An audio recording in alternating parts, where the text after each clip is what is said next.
Hola a todo el público que nos visita en estas cápsulas de stands virtuales del séptimo encuentro Música Madera Laudería.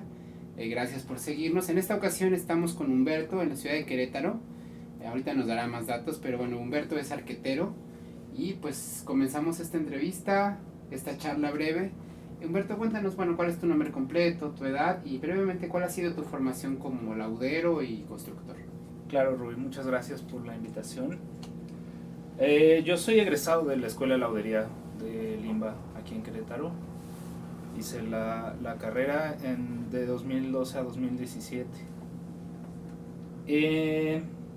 Empecé haciendo arcos barrocos justamente en un taller que organizó Paché con Eva, la maestra francesa. Ahí empecé yo a hacer arcos barrocos en ese curso. Y después que terminé aquí en Laudería la carrera, fue que me empecé a dedicar ya más de lleno a los arcos.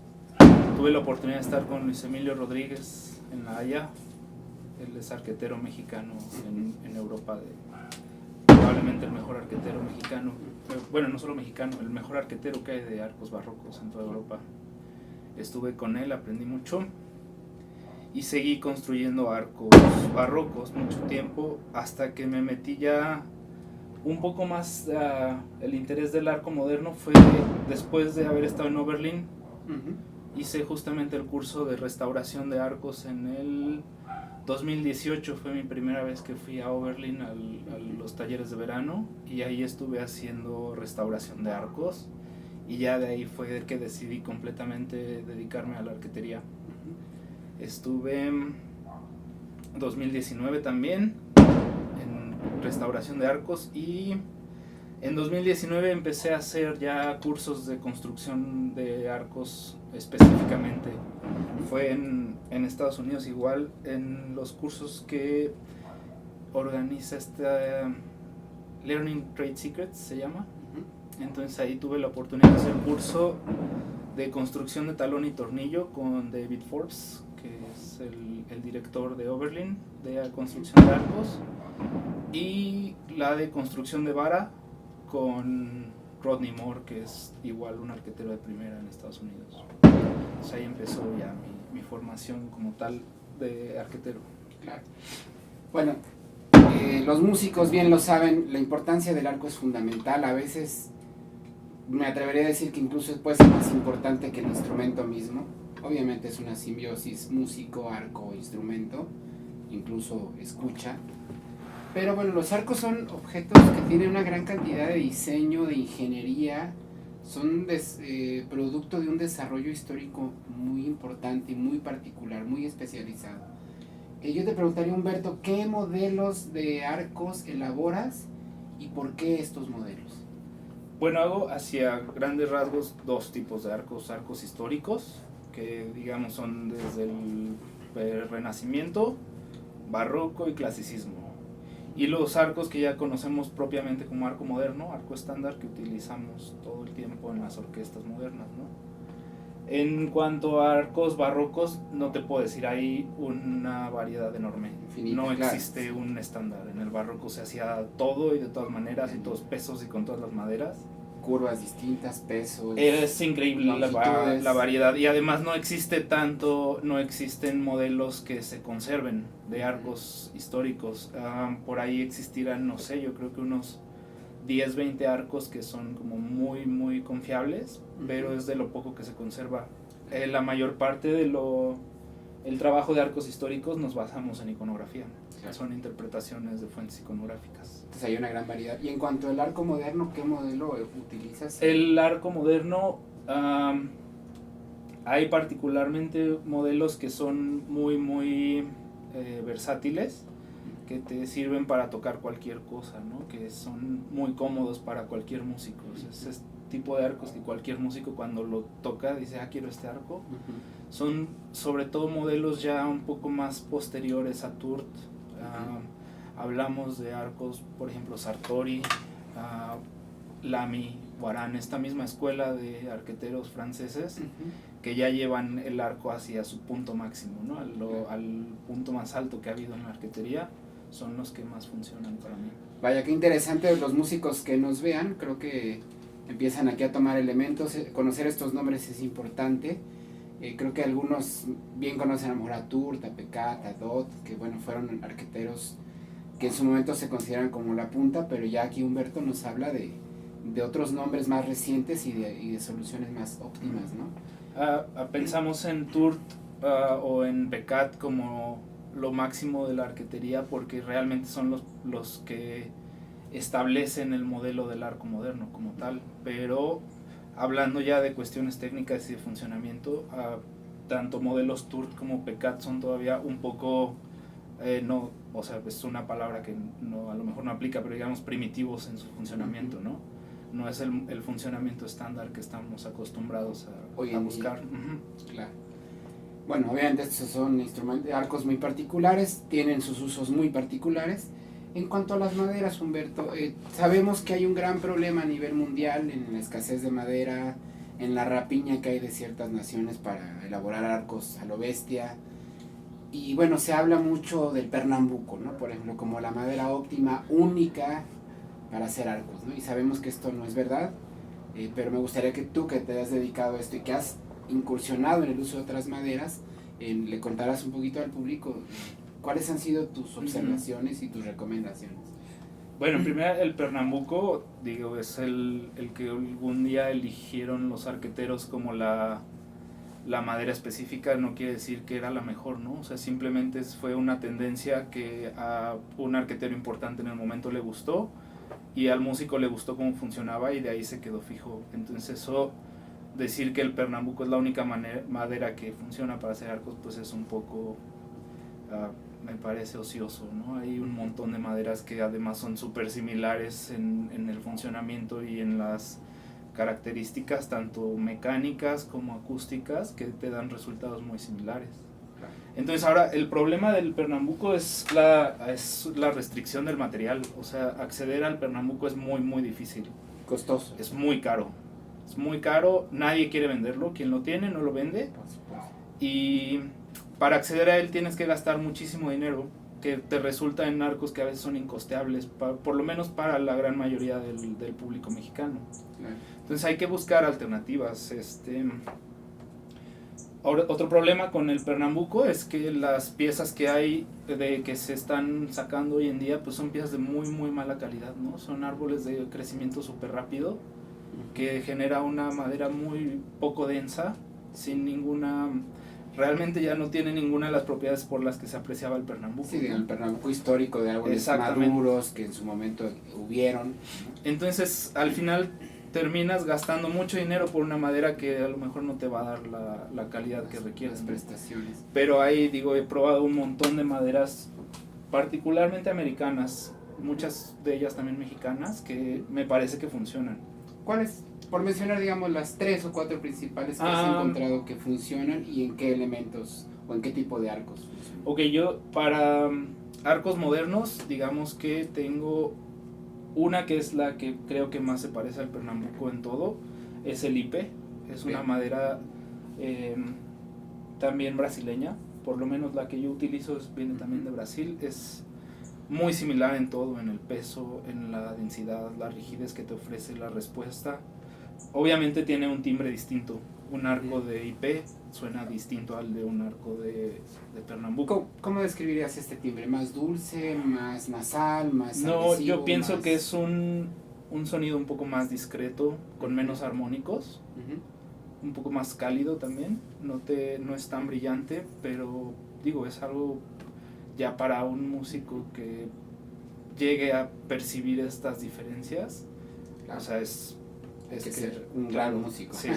Digo yo, para un estudiante es un arco ideal, ¿no? Esto porque evitas utilizar los materiales sintéticos que a veces causan daños, ¿no? A la la fibra de gente, carbono, exactamente, por la okay. rigidez y las características que tiene. Es sabido de gente que llega a tener lesiones. Entonces un arco de madera siempre te va a dar mejor funcionamiento. Entonces esto para un estudiante va perfecto, ¿no? Y perdona que insista, en cuanto a maderas mexicanas, ¿cuáles son las que consideras, a lo mejor un par que digas, esta funciona? Para arcos modernos te puedo decir que he probado el Catalog. Ese funciona perfecto. Es un poco pesado tal vez para arcos de violín, pero sin duda funciona para viola, violonchelo y contrabajo. Incluso, o sea, violín funciona muy bien. Habrá algunas personas que busquen arcos un poquito más ligeros, ahí sí ya se vuelve un poco complicado, pero digo, es lo mismo que te decía, para músicos que ya están a un nivel muy muy alto, que realmente van a notar la diferencia de 1 o 2 gramos de peso, ¿no? Claro. Que es la diferencia que hay de una madera a otra. Granadillos, algunos otros elementos, porque tenemos una inmensidad de maderas en México. ¿Has probado con el granadillo? Para arcos históricos he probado muchísimas de alberjas. ¿Y qué tal? Perfectos, funcionan muy bien. Es mejor, en mi opinión es mejor que por ejemplo la madera de serpiente, ¿no? Que tanto gusta a los músicos por la cuestión vistosa, pero en el funcionamiento la madera de serpiente me parece a mí un poco complicada, porque puede ser que te quede un arco muy pesado y con poca rigidez. Claro. Y esto los dalbergias no lo hacen, ¿no? La dalbergia te da la oportunidad de tener arcos súper ligeros con mucha rigidez, que funcionan muy bien, y además que producen un timbre bellísimo en comparación con pleno de armónicos, con las cuerdas de tripa, y usar granadillos en arcos es maravilloso. Y a muchos músicos, sobre todo extranjeros, que han venido a México y han comparado estos dos materiales, mucha gente queda fascinada con el resultado sonoro del granadillo, por ejemplo. Bien. Cambiamos un poquito la temática. Obviamente talleres de arquetería hay muy pocos en México, probablemente tengamos 3, 4 arqueteros activos constantemente en este país. No sé si nos puede mostrar, por ejemplo, tenemos aquí herramientas muy bellas. Platícanos por favor de tu herramienta. Estos son cepillos de arquetero que tengo entendido les llaman modelo PECAT. Son esta forma, son cepillos largos, digo en comparación, ¿no? Por ejemplo, con los que se utilizan en la laudería, son bastante más largos, un poco más delgados. Lo importante aquí realmente son los ángulos de las maderas. Claro. Cuando trabajamos estas maderas tropicales tan duras, regularmente son fibras muy entrecruzadas, van para todos lados, entonces difícilmente puedes tú agarrar una dirección que te permita hacer un corte muy limpio con el ángulo convencional de un cepillo de arquetero, ¿no? De laudero. Entonces el ángulo y el filo que hago a las navajas es lo que me permite trabajar estas maderas tan duras sin que se despeluchen, ¿no? Que tengas cortes súper limpios. Y controlar la forma, la figura. Exactamente. Que dar el diseño. Sabemos que tú elaboras todo el arco de principio a fin, de incluso, no sé si puedes más bien tú platicarles al público cómo es la forma en que trabajas. Bueno, empiezo trabajando los talones regularmente, porque en el arco moderno el talón, digamos que es el inicio del arco, por lo menos a la manera que yo aprendí a construirlo. Este es un talón, ¿no? Este es un talón. ¿Por dónde comienza entonces? Entonces el proceso inicia con esta pieza de aquí, es el anillo. El anillo de plata. El anillo, es una pieza que se construye en 2 secciones de lámina de plata. Entonces, bueno, como yo empiezo es de cero, fundiendo la granalla de plata para hacer las láminas. Hago la fundición, la pongo en un molde para hacer lingotes, y comienzo a laminarla con una laminadora, que son 2 rodillos que presiona el metal para que vas calibrando. O sea, cortas. ¿Utilizas una aleación de plata o utilizas plata pura? Para esto utilizo plata 925, porque por la rigidez. Bien. Son piezas que están en constante tensión, y soportan tensión. Por ejemplo, cuando tú encintas, esto va a estar siempre tenso. Entonces, si tú no usas 925, lo que pasa es lo que ves mucho en arcos antiguos, sobre todo mal encintados, que esto se vuelve una bombita, ¿no? Porque le meten mucha presión y la plata cede y termina deformándose. Bien. Entonces, para esto mejor 925. Entonces empiezas con el anillo de aquí en partes para hacer todo, ¿no? Porque haces tu talón, luego terminas, y el talón es el que muchas veces te va a mandar como la forma de la vara en la parte posterior. Claro. Entonces empiezo haciendo este trabajo. Ya luego trabajo la vara y hago la... Y digamos, tú trabajas por en esta razón porque supongo que es un procedimiento de más precisión, de más...